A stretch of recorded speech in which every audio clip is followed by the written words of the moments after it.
Good morning सगळ्यांना. शुभ सकाळ. सकाळचे 9 वाजलेले आहेत आणि सकाळचं रोजचं चक्र आपलं चालू झालेलं आहे. सगळं मस्तपैकी असं कामाचं घनचक्र. आज आहे सोमवार.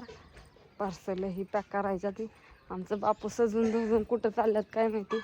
धार काढून आणली. मांजरला दूध ओतलं का ओतलं नव्हतं. चला या बाहेर. तुम्ही काय नीट दिसा नाही. मांजराला दूध घालायला काढली रानात नाही ऊन दुधू म्हणजे तुम्ही धार काढली वय तू काढीत होती मग तसं सांगा की मी धार काढली आणि तुम्ही दूध घालायला. लवकर काढीत जाऊ नका. आणि तुम्ही येता 10 वाजता दूध घालायला आणि लवकर काढू कधी 6 वाजता काढू का? नाही दूध हिरबळ काय नाही पदशीर चाललंय. काल आलू राशींवर नाही. मग माणसाला माहितीये तुम्ही दिसा राशीन गोसबाय सगळीकडे असू द्या. आलता फोन येते तर बाबर पाहुण्याचा ह्यांचा येतात ना. गेलता बापू म्हणलं बर बर बर समद्याला फोन लावीन आता कधी पण वाईट अजून 2-3 दिवस नाही लावणार. सवडच नाही फोन लावायला मला. हो का? काय होतंय गडबड गडबड इकडे जा तिकडे जा सुसाना. नेमकं जाताय तरी कुठं? अरे कामच गाडीच बंद नाही. असू द्या. नमस्कार नुसतं गाडी फिरताय होय. सुकेरा गाड्या समधी पाटील साहेबाचा फोन आला. सगळ्यांनी बापूला फोन करून बोलत जा बर का.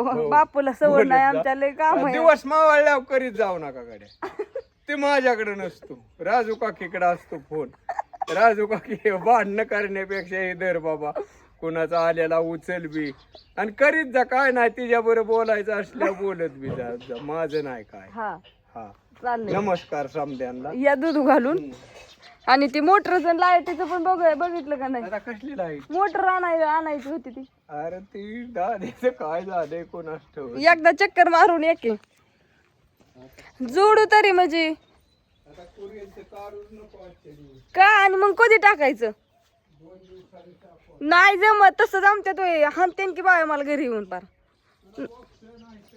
तुम्ही जायचं की लाकडीला घेऊन या. काही तुम्हाला 5 वाजता तरी यायचा म्हणा दुपारपर्यंत. नाही आणून काय करायचं. त्या ग बसत्यात पैसे पाठवल्यावर बसत नाही. 4-5 दिवसाच्या वर ग बसत नाही. त्या लगेच फोन करून हे करतात. आलं का नाही पाठवलं का नाही. आणि ती कुरडई पापडी असल्यामुळे बारक्या बॉक्सात बसत नाहीत. त्याला लय मोठे बॉक्स लागतात. त्याला कुरिअर चार्ज पण माझ्याकडून डबल घेतात. तुमच्याकडून मी फक्त 50च घेते. माझ्याकडून 70-80 रुपये घेतात. वरचे 20 रुपये मला पदरनं भरावं लागते. ती बॉक्स मोठा असल्यामुळं त्याच्यामुळं. पण असं तरी काय अडचण नाही.